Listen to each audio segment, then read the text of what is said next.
ഈ കേസിനകത്ത് സെഷൻസ് കോടതിയിൽ ഇപ്പം തന്നെ മൂവ് കഴിഞ്ഞിരിക്കുന്നു. അതുകൊണ്ട് പോലീസ് അറസ്റ്റ് ചെയ്യാനുള്ള സാധ്യത ബുധനാഴ്ചയ്ക്ക് ശേഷമേ ഉണ്ടാവുകയുള്ളൂ. ആ കുട്ടി കൊടുത്ത മൊഴിയുടെ അടിസ്ഥാനത്തിൽ അത് ഗുരുതരമായ ഒരു കേസ് തന്നെയാണ്.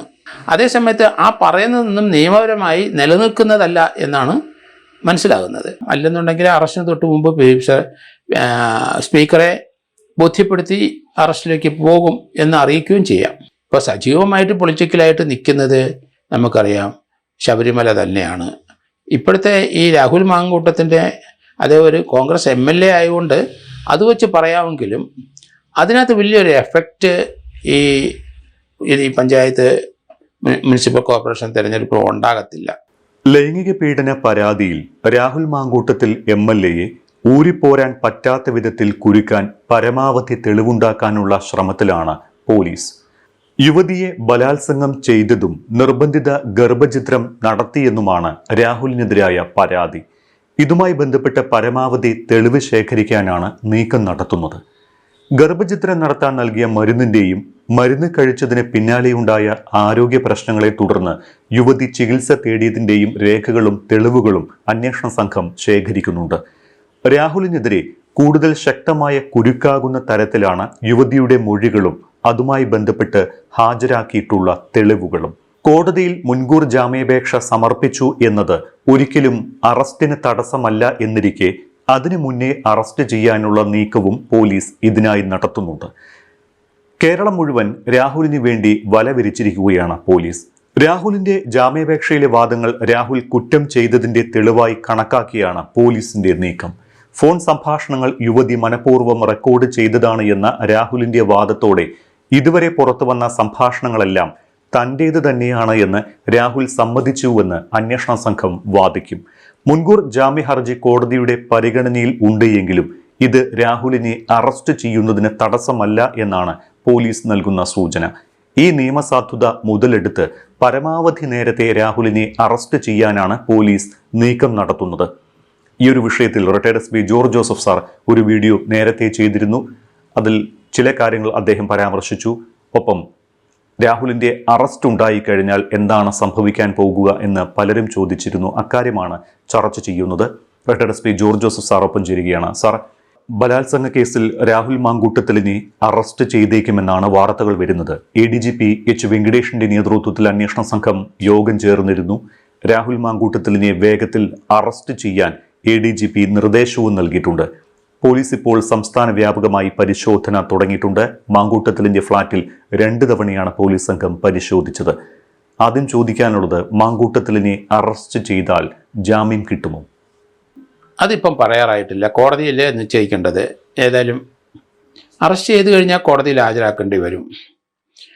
അങ്ങനെയാണെങ്കിൽ അപ്പം കോടതി നിശ്ചയിക്കും ജാമ്യം കൊടുക്കണോ ഇല്ലയോ എന്നുള്ളത്. ഏതായാലും ഈ കേസിനകത്ത് സെഷൻസ് കോടതിയിൽ ഇപ്പം തന്നെ മൂവ് കഴിഞ്ഞിരിക്കുന്നു. അതുകൊണ്ട് പോലീസ് അറസ്റ്റ് ചെയ്യാനുള്ള സാധ്യത ബുധനാഴ്ചയ്ക്ക് ശേഷമേ ഉണ്ടാവുകയുള്ളൂ.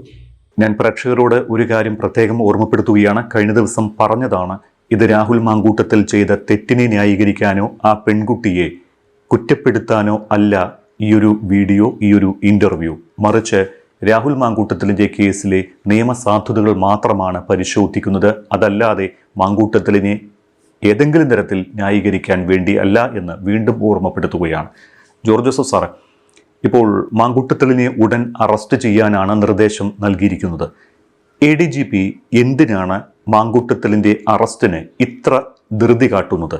അത്ര ഗുരുതരമായ ഒരു കേസാണോ ഇത്? അല്ല, കേസ് ആരോപണം അല്ലെങ്കിൽ ആ കുട്ടി കൊടുത്ത മൊഴിയുടെ അടിസ്ഥാനത്തിൽ അത് ഗുരുതരമായ ഒരു കേസ് തന്നെയാണ്.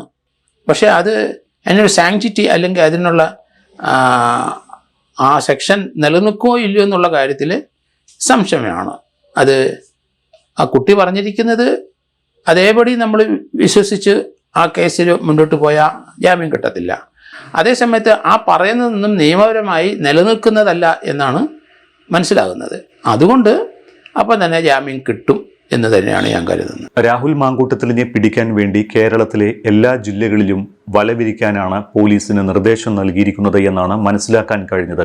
കഴിഞ്ഞ ദിവസം രാഹുൽ മാങ്കൂട്ടത്തിലിന്റെ ഫ്ളാറ്റിൽ 2 തവണ പോലീസ് സംഘം പരിശോധന നടത്തുകയും ചെയ്തു. രാഹുലിന്റെ ബന്ധുക്കളും സുഹൃത്തുക്കളും ഉൾപ്പെടെ പോലീസിന്റെ നിരീക്ഷണത്തിലുമാണ്. രാഹുലിനെ അകത്താക്കാൻ പോലീസ് തിരക്കഥ മെനയുന്നുണ്ടോ? അങ്ങനെ ഒരു സംശയം പലരും ഉന്നയിക്കുന്നുണ്ട്.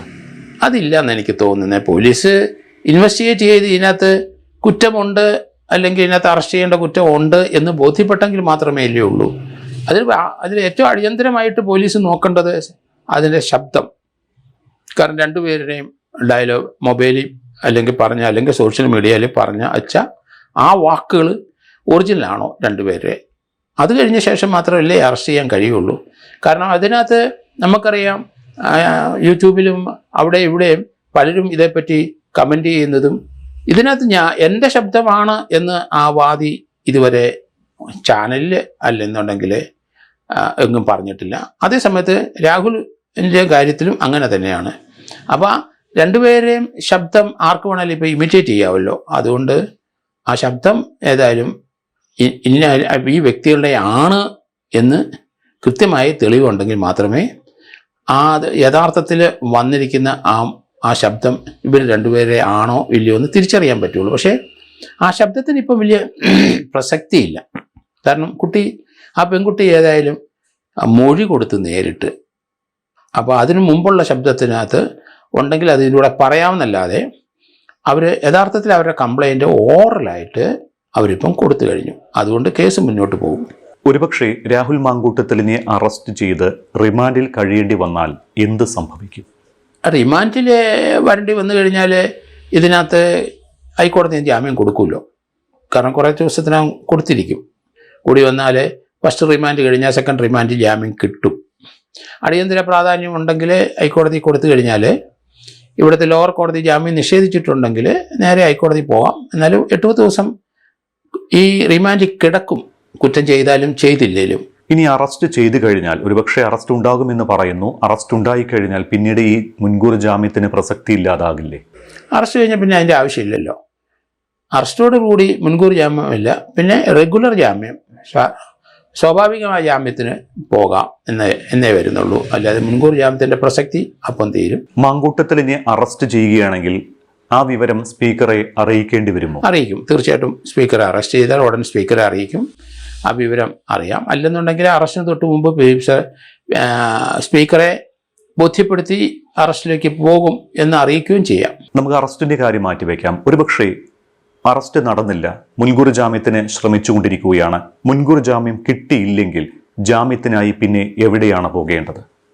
ഇവിടെ ജാമ്യം നിശ്ചയിച്ചാൽ തീർച്ചയായിട്ടും രാഹുൽ ഹൈക്കോടതി പോകുമല്ലോ. ഹൈക്കോടതി നോക്കും. ഹൈക്കോടതി ലഭിച്ചില്ലെങ്കിൽ സുപ്രീം കോടതിയും പോകും. അതുവരെ ചിലപ്പോൾ ഒളിവിൽ നിൽക്കേണ്ടി വരും. ഇനിയിപ്പോൾ ഒരുപക്ഷെ രാഹുൽ മാങ്കൂട്ടത്തിലിന്റെ അറസ്റ്റ് നടന്നു എന്ന് കരുതുക, റിമാൻഡിലുമായി എങ്കിൽ അത് തദ്ദേശ തെരഞ്ഞെടുപ്പിൽ CPM-ന് നേട്ടവും കോൺഗ്രസിന് വലിയ ദോഷവുമായി മാറില്ലേ? അത് ഇതിനകത്ത് വലിയ കാരണം രാഹുൽ മാങ്കൂട്ടത്തിന് നല്ല പിന്തുണയുള്ള ഒരു MLA ആണ്. ധാരാളം ആൾക്കാർ അദ്ദേഹത്തിനെ പിന്തുണയ്ക്കുന്നുണ്ട്. ഈ സംഭവങ്ങളൊക്കെ പുറത്ത് വന്നിട്ടും അദ്ദേഹത്തിനോടുള്ള അവരുടെ സ്നേഹം അതൊന്നും കുറഞ്ഞിട്ടില്ല. അദ്ദേഹം ഫീൽഡിൽ തന്നെ പോയത് നമ്മൾ കണ്ടല്ലോ. അതുകൊണ്ട് പൊളിറ്റിക്കലായിട്ട് അതിനൊരു പ്രസക്തി ഉണ്ടെന്ന് എനിക്ക് തോന്നുന്നില്ല. കാരണം ഇപ്പോൾ സജീവമായിട്ട് പൊളിറ്റിക്കലായിട്ട് നിൽക്കുന്നത് നമുക്കറിയാം ശബരിമല തന്നെയാണ്. ഇപ്പോഴത്തെ ഈ രാഹുൽ മാങ്കൂട്ടത്തിൻ്റെ അതേ ഒരു കോൺഗ്രസ് MLA ആയതുകൊണ്ട് അത് വെച്ച് പറയാമെങ്കിലും അതിനകത്ത് വലിയൊരു എഫക്റ്റ് ഈ പഞ്ചായത്ത് മുനിസിപ്പൽ കോർപ്പറേഷൻ തിരഞ്ഞെടുപ്പ് ഉണ്ടാകത്തില്ല. കാരണം അത് ലോക്കലായിട്ടുള്ള ആൾക്കാരെ തിരഞ്ഞെടുക്കുന്നതാണ്. അതിനകത്ത് വലിയ രാഷ്ട്രീയമൊന്നുമില്ല, പേഴ്സണലായിട്ടും വ്യക്തിപരമായിട്ടുമൊക്കെ അവരെ നോക്കിയിട്ടാണ് മിക്കവാറും എല്ലാവരും വോട്ട് ചെയ്യുന്നതെന്നാണ് ഞാൻ കരുതുന്നത്. പിന്നെ അന്ധമായിട്ട് രാഷ്ട്രീയ പാർട്ടിയെ വിശ്വസിക്കുന്ന ആൾക്കാർ അവരുടെ വോട്ടുകൾ തീർച്ചയായിട്ടും കാസ്റ്റ് ചെയ്യുമ്പം അതൊരു 10-20% വരുള്ളൂ. ബാക്കിയുള്ള വോട്ടുകളെല്ലാം പേഴ്സണൽ കോണ്ടാക്റ്റ് കൊണ്ടാണ്. രാഷ്ട്രീയമായ തീരുമാനത്തിലല്ല മലയാളികൾ വോട്ട് ചെയ്യുന്നത്. മുൻകൂർ ജാമ്യം കിട്ടിയാൽ അതിനർത്ഥം ഈ കേസിന് പിന്നെ അത്ര ബലം കിട്ടില്ല എന്നാണോ? ജാമ്യം കിട്ടിക്കഴിഞ്ഞാൽ കോടതി ഏകദേശം ഇത് പരിഗണിച്ചിരിക്കുന്നു, ഈ പെൺകുട്ടിയുടെ ആരോപണം എന്താണെന്ന്. അതിലെത്ര സത്യമുണ്ട്, അതിനകത്ത് എത്ര അവ്യക്തതയുണ്ട്, അതിനകത്ത് ഒരാളെ റിമാൻഡിൽ കിടത്തക്ക രീതിയിലുള്ള കുറ്റങ്ങൾ വെളിവായിട്ടുണ്ടോ, അതൊരു ഇൻവെസ്റ്റിഗേഷൻ ഒരു സ്റ്റേജ് കഴിഞ്ഞിട്ട് മാത്രമേ അത് മനസ്സിലാവുകയുള്ളൂ.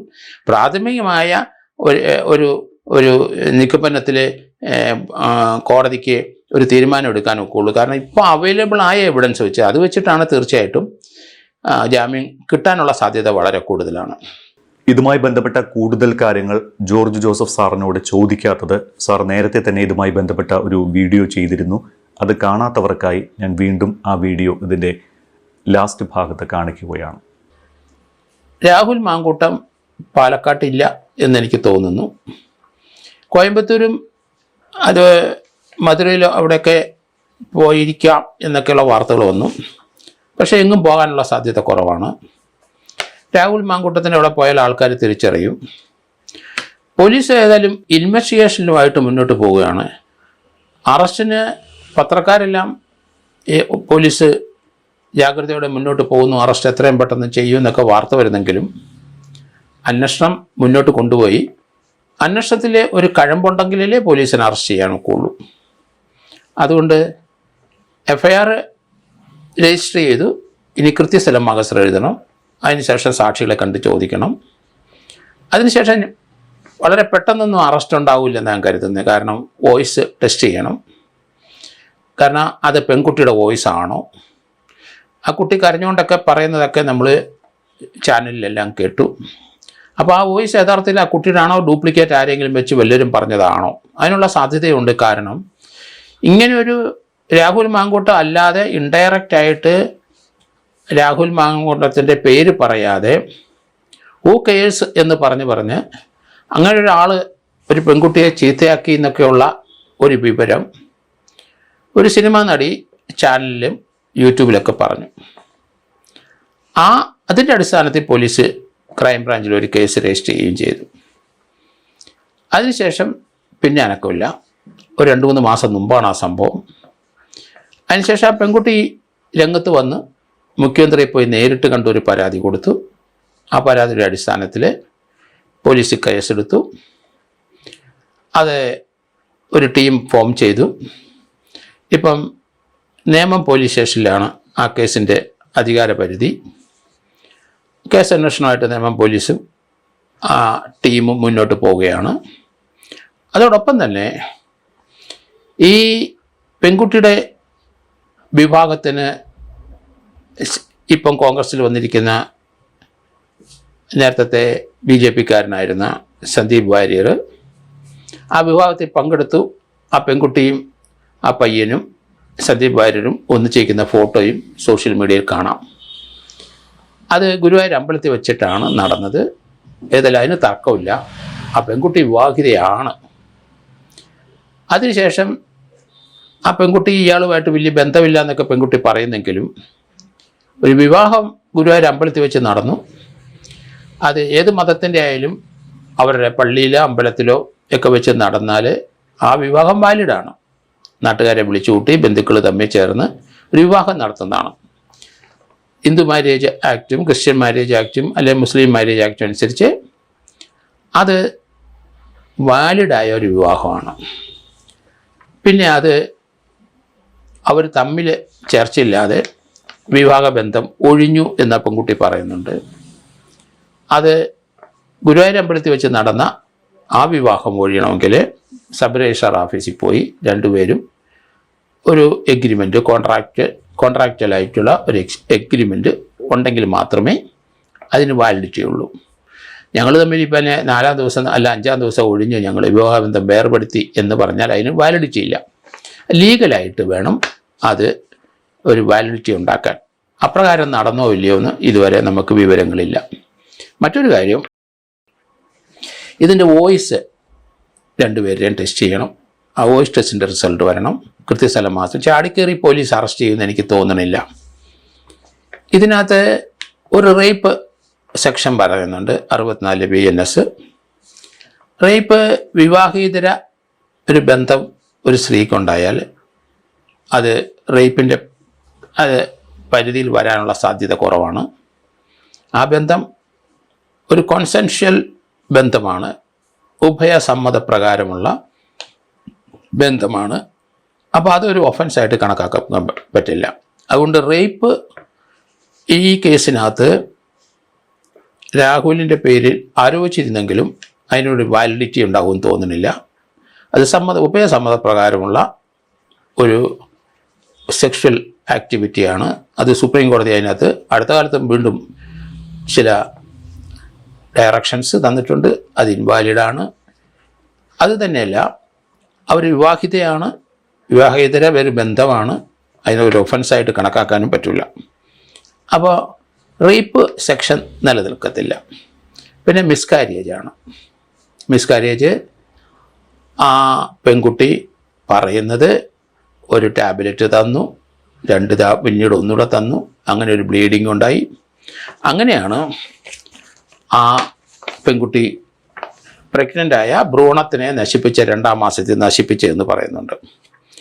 അപ്പോൾ അത് മെഡിക്കൽ അറ്റൻഷൻ വന്നിട്ടുണ്ട് അതിനകത്ത്. ആ കുട്ടി പ്രൊഫ്യൂസ് ബ്ലീഡിങ് ആയപ്പം മെഡിക്കൽ ഹോസ്പിറ്റലിൽ പോയി, 1-2 ഹോസ്പിറ്റലിൽ പോയെന്നാണ് പറയുന്നത്. അവിടുത്തെ ട്രീറ്റ്മെൻറ്റ് എടുത്തിട്ടുണ്ട്. അവിടെ കാര്യങ്ങൾ പറഞ്ഞിട്ടുണ്ട്. ബ്ലീഡിങ് ആണ്, അത് ക്രിമിനൽ അബോർഷൻ കൊണ്ടാണ്, 2 ഗുളിക കഴിച്ചു എന്ന് പറഞ്ഞിട്ടുണ്ടാവും. അതെന്താണ് ഗുളികയെന്ന് ചിലപ്പോൾ ആ പെൺകുട്ടി ഡോക്ടറെ അടുത്ത് പറഞ്ഞിട്ടുണ്ടാവും. പക്ഷേ അങ്ങനെ ഒരു ക്രിമിനൽ അബോർഷൻ ഉണ്ടായിട്ടുണ്ടെങ്കിൽ അതിനും ഒത്തിരി ശാസ്ത്രീയ തെളിവുകൾ ആവശ്യമുണ്ട്. ഓറൽ ടാബ്ലറ്റാണോ കഴിച്ചത്, അതോ സെർവൈക്കലായിട്ടാണോ?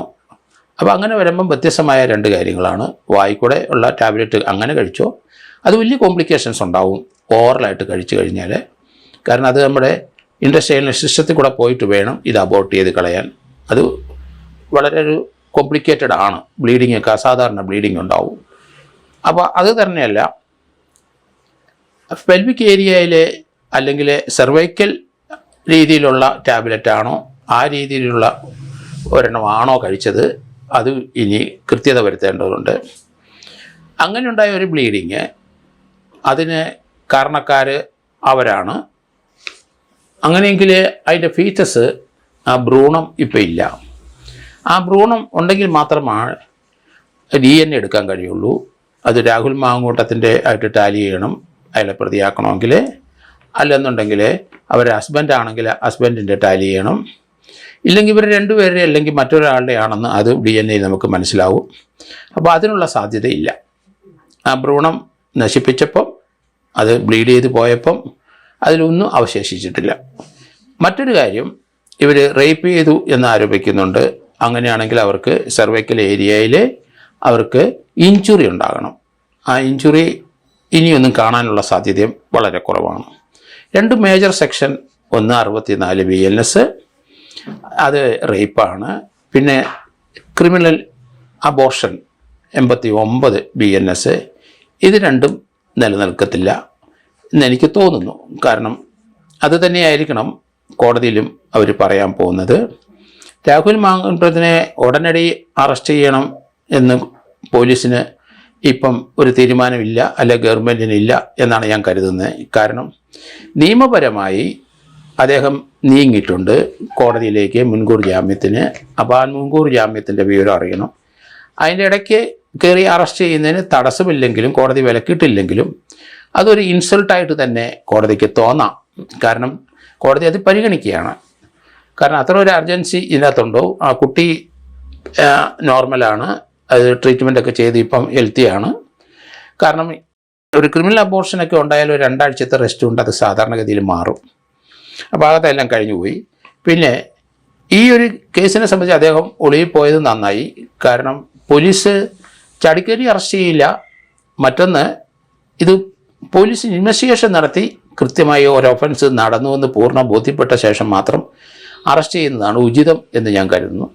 പിന്നെ ആ അറസ്റ്റ് ചെയ്യുന്നതിന് തടസ്സമൊന്നുമില്ല, MLA ആയതുകൊണ്ട്. അത് അദ്ദേഹത്തിന് അറസ്റ്റ് ചെയ്യുന്നതിന് മുമ്പ് സ്പീക്കറെ ഒന്ന് അറിയിക്കുന്നത് ഉചിതമായിരിക്കുമെന്ന് ഞാൻ കരുതുന്നു. രാഹുൽ മാങ്കൂട്ടം ഏതായാലും സറണ്ടർ ചെയ്യാൻ ഉദ്ദേശിക്കുന്നില്ല എന്ന് തോന്നുന്നു. കോടതിയുടെ ആക്ഷൻ ഉണ്ടെങ്കിൽ തീർച്ചയായിട്ടും പോലീസിന് മുമ്പിൽ ഹാജരാകും. മറ്റൊരു കാര്യം, ബെയില് ഇവിടെ കിട്ടിയില്ലെങ്കിൽ തീർച്ചയായിട്ടും ഹൈക്കോടതിയിലോട്ട് പോകും. ഇമ്മീഡിയറ്റ് ഹൈക്കോടതി പരിഗണിക്കും. കുറച്ചുകൂടെ ബ്രോഡായിട്ടുള്ള ഒരു ബെഞ്ചിലായിരിക്കും അത് വരുന്നത്. അവിടെ കൂടെ നടന്നില്ലെങ്കിൽ വീണ്ടും സുപ്രീം കോടതി പോകും. അതുകൊണ്ട് അത്രയും സമയം ഏതായാലും അറസ്റ്റ് തടഞ്ഞുകൊണ്ടുള്ള ഉത്തരവില്ലാത്തതുകൊണ്ട് പോലീസിനെ അറസ്റ്റ് ചെയ്യാം. പക്ഷേ കോടതിയെ ധിക്കരിച്ചു എന്നൊരു ആരോപണം തീർച്ചയായിട്ടും, കാരണം കോടതി പരിഗണിക്കുന്ന സമയത്ത് കയറി അറസ്റ്റ് ചെയ്തത് അത്ര നല്ലതല്ല. അതൊരു കണ്ടംപ്റ്റ് ഓഫ് കോർട്ട് ആകാം. അങ്ങനെ ഒരു കേസിനകത്ത് ഞാൻ അങ്ങനെ ഒരു കണ്ടംപ്റ്റ് ഓഫ് കോർട്ട് പോയിട്ടുണ്ട്. കാരണം ആക്റ്റീവ് കൺസിഡറേഷനാണ് കോടതിയുടെ പരിഗണനയിൽ ജാമ്യത്തിൻ്റെ കാര്യം. അപ്പം പോലീസ് കയറി അറസ്റ്റ് ചെയ്തത് തീർച്ചയായിട്ടും കോടതി തീരുമാനം എന്ന് റിജക്റ്റ് ചെയ്ത് കഴിഞ്ഞാൽ അപ്പം തന്നെ അറസ്റ്റ് ചെയ്യാമല്ലോ. അപ്പോൾ അങ്ങനെയൊക്കെയുള്ള പ്രശ്നം ഇതിനകത്ത് വരും. അതുകൊണ്ട് ഇനി ഈ കേസിൻ്റെ മുന്നോട്ടുള്ള ഗമനം ബുധനാഴ്ച കഴിഞ്ഞ ശേഷം മാത്രമേ എന്താണ് കോടതിയിലെ തിരുവനന്തപുരം ജില്ലാ ജഡ്ജി എന്ത് തീരുമാനിക്കുന്നു, ജാമ്യം കൊടുക്കണോ വേണോ, അല്ലെങ്കിൽ ഒരു ഡയറക്ഷനാണോ കൊടുക്കുന്നത്, പോലീസിന് മുമ്പിൽ ഹാജരാകാൻ പറഞ്ഞിട്ട് അവിടെ അറസ്റ്റ് ചെയ്യുന്നുണ്ടെങ്കിൽ അപ്പം തന്നെ ബെയിൽ കൊടുക്കണോ എന്നുള്ള.